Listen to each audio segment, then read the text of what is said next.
আশা করি সবাই ভালো আছেন। আপনাদের দোয়া ভালোবাসায় আমরা ভালো আছি। তো চলে আসলাম নতুন একটি রেসিপি নিয়ে আপনাদের মাঝে।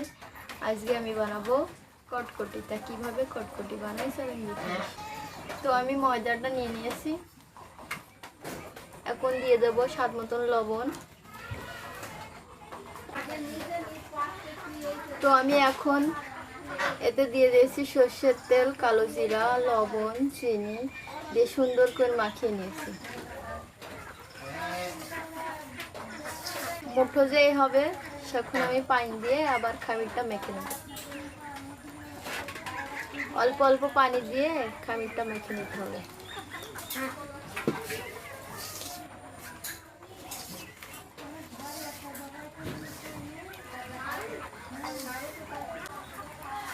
আর তেলটা এখানে বেশি নিয়েছি যাতে একটু মচমচে এবং খাস্তা হয়।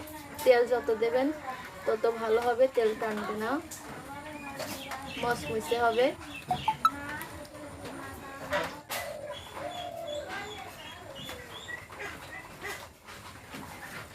ছোটবেলায় এই কটকটিটা অনেক খেতাম, কিন্তু এখন আর খাই না, এখন পাওয়া যায় না, আগে অনেক পাওয়া যেত।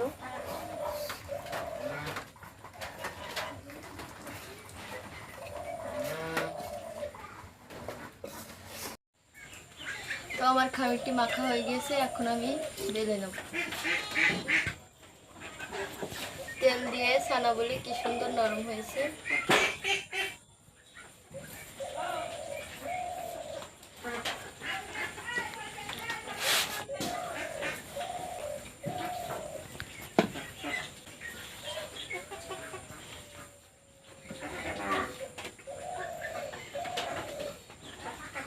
চাকু দিয়ে এখন কেটে দেখো।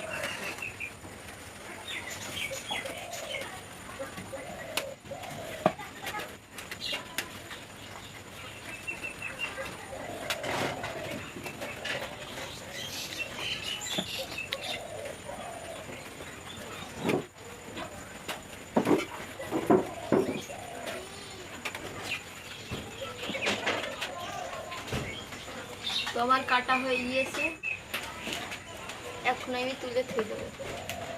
ভাজার সময় কিন্তু এই লাগাগুলো এক একাই ছুড়ে দেবো।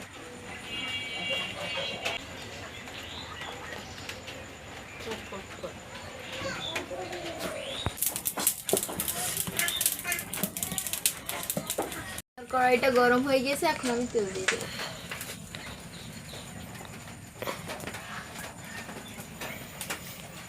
তেল গরম হয়ে গিয়েছে, এখন আমি এগুলো দিয়ে দেবো।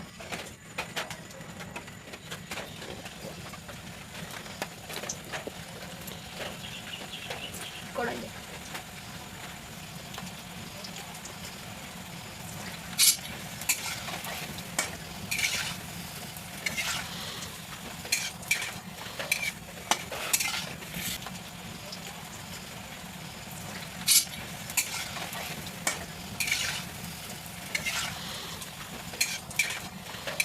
আমার কটকটিগুলো ভাজা হয়ে গিয়েছে, এখন আমি তুলে দেবো।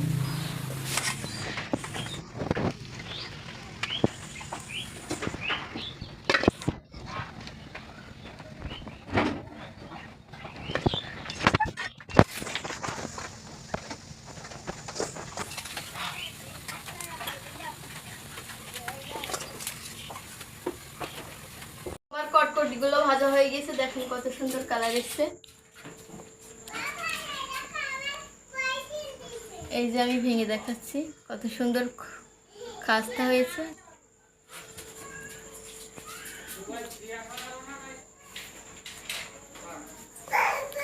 অনেক ভালো হয়েছে, আপনারা বাড়িতে বানিয়ে খাবেন। আজকে এই পর্যন্তই, তবে সবাই ভালো থাকবেন, সুস্থ থাকবেন, আল্লাহ হাফেজ।